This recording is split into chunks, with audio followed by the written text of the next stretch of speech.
The planet closest to the Sun has water ice on it, not a little, somewhere between 100 billion and 1 trillion tons of frozen water, sitting in permanent shadow, completely undisturbed, on a planet where the daytime surface reaches 430 degrees Celsius. A planet with no oceans, no rain, and barely any atmosphere. And right now, in craters near its poles, there is more frozen water than the entire volume of Lake Erie. That is not even the strangest thing about Mercury. Not close. Because this same planet also has a comet-like tail stretching 15 million miles behind it through space. It is actively shrinking right now, in 2026, not in some distant theoretical future. It has a magnetic field that, by every reasonable expectation, should not exist. And that magnetic field generates invisible tornadoes as wide as the entire planet. A spacecraft is arriving there in just a few months, and scientists genuinely do not know what it's going to find. There is also a serious, if still unproven, theory that Mercury once orbited the Sun where Mars sits today, that it violently collided with the early Earth, and that the debris from that collision became our moon. Mercury is not the boring little rock everyone skips past in the solar system textbook. It may be the strangest, most contradictory, least understood world in our entire neighborhood. And a lot of what we think we know about it is about to be tested directly. Let's start with the thing that should be impossible. Mercury is the closest planet to the Sun. It's bombarded by solar radiation at roughly 10 times the intensity Earth receives. Its daytime surface temperature exceeds 430 degrees Celsius, out in the vacuum of space with no clouds, no wind, and barely any atmosphere to spread that heat around. These aren't rough estimates. They're direct measurements taken by orbiting spacecraft. The sun-facing side of Mercury isn't just hot. It's hot enough to melt lead, hot enough that zinc would boil clean off the surface. And yet, in the permanently shadowed floors of certain craters near Mercury's poles, there is frozen water that has been sitting there for billions of years. Scientists estimate the total deposit somewhere between 100 billion and 1 trillion tons of ice, a range that wide because we haven't measured it directly yet, only inferred it. The Messenger probe, which orbited Mercury between 2011 and 2015, gave us the clearest early evidence detecting radar reflections from the polar craters consistent with water ice. Then, the BepiColombo mission photographed 4 of those craters directly during its 6th flyby of the planet on January 8, 2025, sweeping just 295 kilometers above Mercury's North Pole. The craters are named Prokofiev, Kandinsky, Tolkien, and Gordimer. Their rims cast permanent shadows across their floors. Those floors have never once seen sunlight. And despite sitting on the planet closest to the Sun, they rank among the coldest places anywhere in the solar system. How does the ice survive there? The same basic logic that keeps the inside of your freezer cold, even while your kitchen is warm. Mercury's sunlit surface gets brutally hot, but there is no atmosphere to carry that heat sideways into the shadowed craters. With no air to conduct heat around, the shadows simply stay frozen permanently. The bigger question isn't how the ice stays there, it's how it got there in the first place. And the leading answer scientists are currently excited about is genuinely bizarre. The Sun itself may be manufacturing it. On Mercury's surface, there are chemical groups called hydroxyls, small combinations of one oxygen atom and one hydrogen atom embedded in the soil. When the solar wind, a constant stream of charged particles blasting outward from the Sun, slams into Mercury's surface, it delivers protons. Those protons interact with the hydroxyl groups in the soil, and the interaction releases energy. The hydroxyls collide with each other, and that collision produces actual water molecules. In effect, the Sun is manufacturing water on the surface of Mercury through basic chemistry on the one planet you'd least expect it. Most of those newly formed water molecules get broken apart almost immediately by solar radiation, or simply drift off into space. But a small fraction migrate toward the poles, fall into the permanently shadowed craters, freeze solid, and stay there indefinitely. A study published shortly before BepiColombo's arrival calculated that over the next 3 million years, this process alone could generate approximately 11 trillion additional tons of water ice on Mercury, on a planet most people picture as nothing but dry, barren, sun-blasted rock. It's worth sitting with how strange that mechanism really is, because it inverts almost everything intuition tells you about where water comes from. On Earth, water arrived through some combination of icy comets and water-rich asteroids delivering it during the planet's formation, and it has been recycled through oceans, clouds, and rain ever since. Mercury has none of that. It has no ocean it could have ever held, no atmosphere capable of carrying moisture and daytime temperatures that would instantly boil away any liquid water exposed to them. And yet, the same withering sunlight responsible for making Mercury so brutally hot is also, through an entirely separate chemical pathway, slowly generating the very water that survives, only because it immediately hides from that same sunlight in permanent shadow. The Sun is simultaneously the reason water shouldn't exist there and the reason it does. Now let's talk about what's going on beneath that surface, because this is where Mercury stops looking like an outlier and starts looking almost like a mistake. Every rocky planet in the solar system follows a rough compositional pattern. Earth and Venus have metallic cores that make up roughly 1/3 of their total mass. Mars has an even smaller core relative to its overall size. The general rule is straightforward. The closer to the Sun a planet formed, the more iron it tends to have absorbed, because the Sun's gravity and magnetic field pulled iron-rich dust inward during the earliest days of the solar system. Mercury, being the innermost planet, should fit that pattern about as cleanly as any world in the solar system. Instead, it completely breaks it. Mercury's core makes up approximately 85% of the planet's total diameter, and roughly 3/4 of its total mass. It is an almost absurdly oversized iron core wrapped in a strikingly thin shell of rock. Nothing else in our solar system looks remotely like this. Earth's core is enormous by planetary standards, but it's still wrapped in a thick mantle and crust. Mercury's core is nearly the entire planet. There's barely any rock left on the outside at all. Why? Scientists currently favor two main explanations. The first is an ancient, catastrophic collision. Some researchers believe that billions of years ago, Mercury was significantly larger, with a normal-sized iron core and a proper rocky crust surrounding it, and that something massive struck it. A major impact from another large planetary body would have stripped away most of Mercury's outer layers, leaving the dense iron core largely intact while blasting the lighter rocky material out into space. This isn't a fringe idea. We know for a fact that Earth itself was struck by a large object roughly 4.5 billion years ago, and that the debris from that collision eventually became the Moon. Giant impacts weren't unusual events in the early solar system. They were essentially the norm, a young solar system full of large bodies crashing into one another and endlessly reshuffling their components. The second theory is, if anything, even more dramatic, and it comes down to chemistry rather than geometry. When the MESSENGER probe measured Mercury's surface chemistry, it found something that shouldn't be there at all: high concentrations of potassium. Potassium is a volatile element, meaning it evaporates at relatively low temperatures.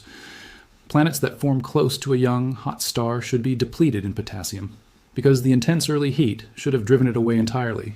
Instead, planets forming that close in should be relatively rich in more heat-stable elements like thorium, which can survive high temperatures without evaporating. Mercury, by every standard model, should be loaded with thorium and starved of potassium. Instead, the ratio of potassium to thorium measured on Mercury's surface closely matches the ratio found on Mars, a planet that orbits far out in a much cooler region of the solar system, where volatile elements can survive the entire formation process intact. That chemical fingerprint suggests something startling. Mercury may not have formed where it currently sits. It may have formed much farther from the Sun, possibly somewhere close to Mars's current orbital distance, and then something happened that sent it careening inward to the tight, scorched orbit it occupies today. And this is where the story connects directly to our own moon. There is a hypothesis, not yet proven, but not yet disproven either, that billions of years ago, Mercury collided with the early Earth. The impact would have been catastrophic on a planetary scale. Mercury's trajectory, already disturbed by some earlier gravitational event, would have sent it crashing into the young Earth. The collision would have altered Earth's orbit, altered Mercury's orbit, pushed Mercury into the tight, sharply elliptical path it follows today, and hurled a vast quantity of debris into space, debris that eventually coalesced into the moon we see every night. This particular hypothesis, if correct, would neatly explain several otherwise puzzling observations at once. It would explain Mercury's enormous iron core stripped of its outer layers in the impact. It would explain the moon's composition, which includes material broadly similar to Earth's crust, while also carrying its own distinct characteristics. It would explain Mercury's present-day chemical composition, which still carries the volatile, rich fingerprint of a planet that formed much farther from the Sun than where it sits now. And it would even explain why the Moon and Mercury look so visually similar in certain ways: gray, heavily cratered, airless, silent worlds. To be absolutely clear, none of this is confirmed. It remains a genuine minority hypothesis, competing against the standard model most planetary scientists favor, which involves a separate large body colliding with early Earth, rather than Mercury itself. But BepiColombo, entering orbit around Mercury in November 2026, is specifically equipped to test pieces of this puzzle. Its radio science instruments will measure Mercury's gravity field with extraordinary precision, letting scientists calculate the exact size, density, and internal structure of that oversized core. Its imaging spectrometers will map the surface mineralogy in a level of detail no previous mission has achieved. By comparing what it finds against models of what a Mercury-like body should look like, if it formed close to the Sun versus far from it, scientists hope to finally narrow down which version of Mercury's origin story holds up. But while all of that science plays out over the coming months and years, Mercury is quietly doing something else that nobody expects a planet to be doing. It's actively dying, or at least actively shrinking right now in real time. Mercury's interior has been cooling continuously since the planet formed roughly 4 billion years ago. As it cools, the metal at its core contracts, and as that metal contracts, the entire planet grows very slightly smaller. Its surface, now covering more area than the shrinking interior beneath it can support, buckles and cracks, forming enormous cliff-like features called lobate scarps. Some of these scarps stretch hundreds of kilometers long and rise a full kilometer high, visible clearly from orbit.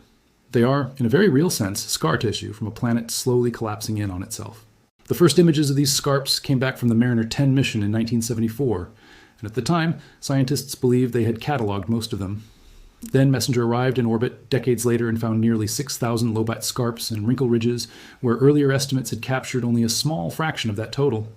A new study published in Nature Geoscience in August 2025 went further still, narrowing down the total estimate of Mercury's contraction.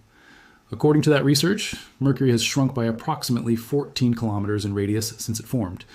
Previous estimates had ranged broadly from as little as 1 kilometer to as much as 10. The new figure of 14 kilometers is significantly larger than almost anyone previously thought. 14 kilometers of radius lost, squeezed inward, crushed by the slow, ongoing cooling of its own core. To put that number in perspective, 14 kilometers might not sound dramatic against a planet roughly 2,440 kilometers in radius, but the mechanism behind it is what makes it remarkable. This isn't erosion or impact damage reshaping the surface from outside. This is a solid planet's entire structural framework being forced to physically accommodate a shrinking interior in real time over billions of years, leaving a permanent record etched across the crust in the form of thousands of scarps and ridges. No other rocky planet in our solar system shows contraction on this scale relative to its size, which is part of why Mercury's tectonic history looks so fundamentally different from Earth's or Mars's. Earth's surface is reshaped primarily by plate tectonics, massive slabs of crust sliding past, over and under one another. Mercury has no plate tectonics at all. Its entire surface behaves as a single rigid shell, wrapped around a core that keeps quietly shrinking beneath it, with nowhere for that shell to go except to buckle. And as that weak, seemingly unlikely magnetic field, far from being a minor curiosity, does something genuinely extraordinary. When the solar wind, which carries its own powerful embedded magnetic field, slams into Mercury's comparatively tiny magnetic bubble, the two fields sometimes collide and twist together violently. That twisting generates vortices, essentially magnetic tornadoes, invisible and enormous, stretching from the outer edge of Mercury's magnetosphere all the way down to the planet's surface. Scientists studying messenger data estimated that these tornadoes can reach widths equal to the diameter of the entire planet. They form and dissipate within minutes, funneling high-energy solar wind particles straight down to the surface, where they strip individual atoms off the ground and fling them out into space. That very process, atoms being ripped from Mercury's surface and kicked upward, is what creates the planet's strange, wispy atmosphere. Mercury technically has what's called an exosphere, an atmosphere so thin that individual gas molecules almost never collide with each other. It's composed largely of atoms blasted off the surface by solar wind bombardment and meteorite impacts. Sodium is the dominant visible component, and sodium atoms happen to scatter yellow sunlight extremely efficiently. That's what produces Mercury's sodium comet-like tail, a glowing stream of particles trailing 15 million miles behind the planet as it orbits the sun. Astrophotographers on Earth captured images of this tail as recently as December 2025, using sodium spectrum imaging that shows Mercury dragging a faint, luminous yellow plume across space behind it, as if the planet itself is slowly evaporating into the void. If you could somehow stand on Mercury's equator at midnight, scientists believe you'd see a faint yellowish glow low on the horizon in every direction, the planet quite literally glowing with its own escaping substance. And then there's the orbit itself, which may be the strangest part of all. Mercury's orbit is the most elliptical of any planet in the solar system, swinging in tight toward the sun before swooping back out again in a long, elongated oval that looks nothing like Earth's nearly circular path. Researchers have run large batches of long-term computer simulations modeling the future behavior of the solar system, thousands of runs projected forward over billions of years.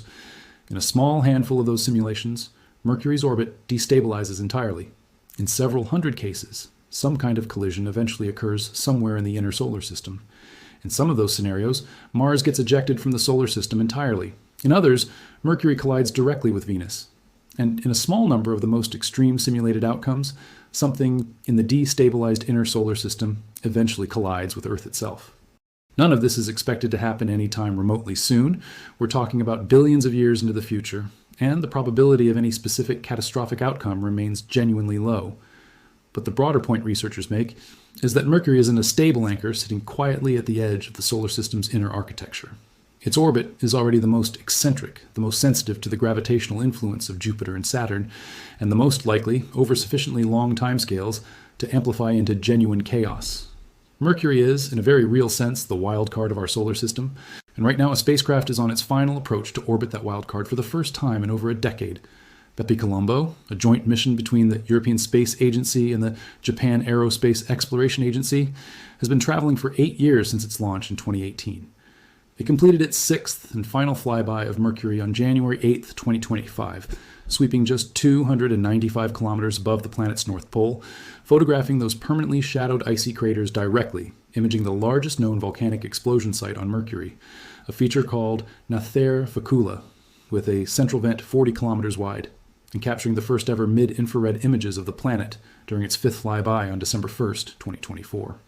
Scientists on the mission's infrared instrument team described those first mid-infrared images as breathtaking because they revealed something entirely new: temperature variations and mineral composition differences across the surface that no previous instrument had ever been able to detect. Different patches of Mercury glowing differently in infrared heat, quietly revealing details about the ground's makeup that every prior mission had missed. When BepiColombo finally enters orbit in November 2026, it will separate into two distinct spacecraft. The European Mercury Planetary Orbiter will circle the planet at low altitude, measuring its gravity field, mapping surface mineralogy with onboard spectrometers, and charting the magnetic field in unprecedented detail.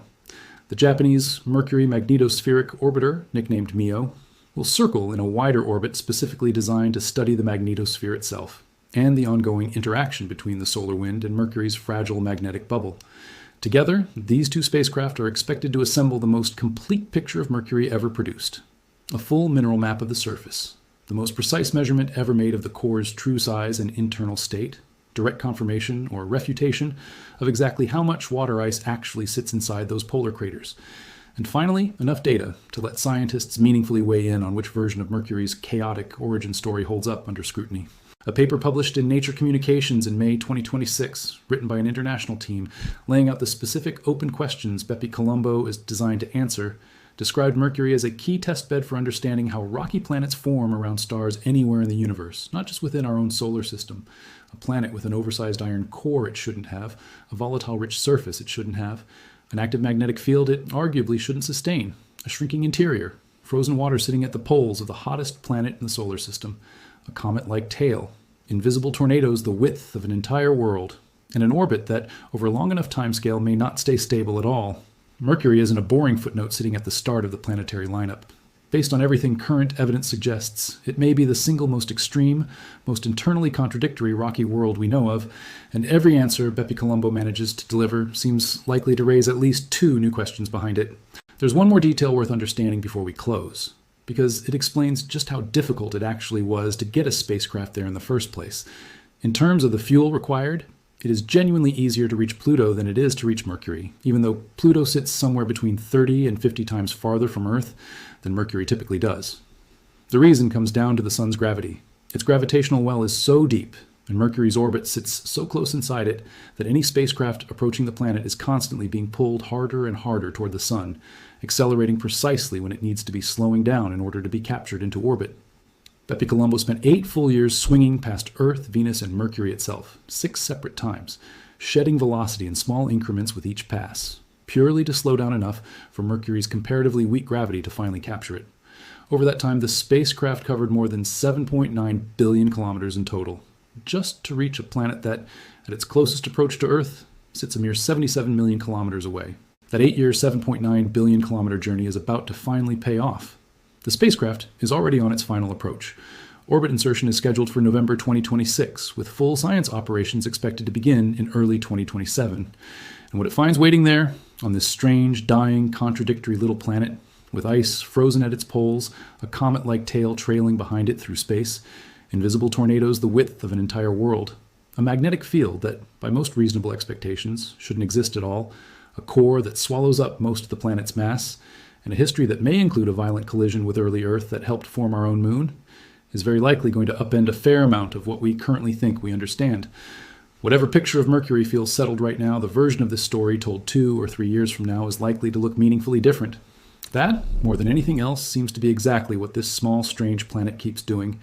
Every time we manage to look closer, it somehow gets stranger still.